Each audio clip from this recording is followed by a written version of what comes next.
You know, it's funny. Sometimes the biggest, most important lessons in professional ethics aren't in some grand philosophical text. Nope, they're hidden in a single, easily overlooked line in a rule book. A line that honestly looks pretty boring at first glance, but it holds this powerful secret about what responsibility, trust, and really the price of doing nothing truly mean. So, let's break it down. So let me ask you something straight up.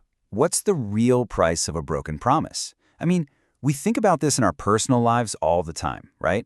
But in the professional world, our duties, well, they're a kind of promise too. So what happens when that professional promise isn't just broken once, but it keeps getting broken day after day after day? And here it is. This is the exact line we're going to unpack. Now, I know, it looks like some dry legal text, right? But the magic is all in the details. A penalty of 500 rupees for each day after first, during which such failure continues. Those two little phrases, each day and continues, that's where the whole lesson is hiding. Let's see how. All right, so let's start with the most obvious part, shall we? The money. Because to really feel the weight of this rule, we gotta see how what looks like a small penalty can just spiral out of control. It's a perfect example of how things can add up fast.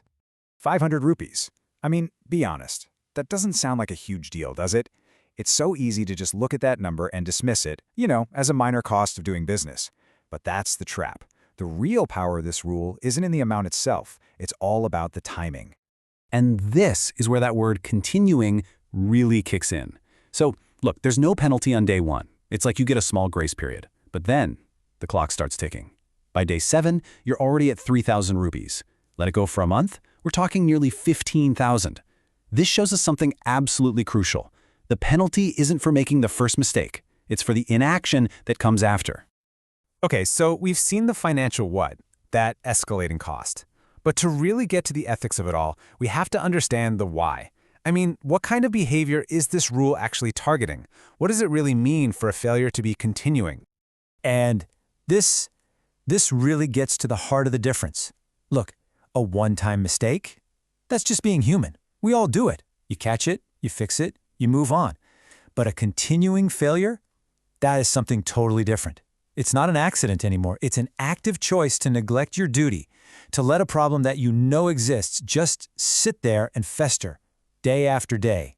So here's the crucial distinction, both legally and ethically. Every single day that you fail to act is treated as a brand new offense. Think about that. You're not just paying for the original mistake over and over again. No, you are being penalized for your ongoing, daily refusal to fix it. It's persistence, but in the absolute worst way.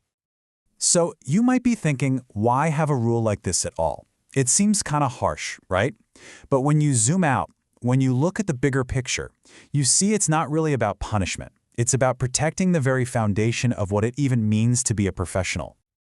Really, at its core, this whole penalty structure is just a way to enforce professional ethics.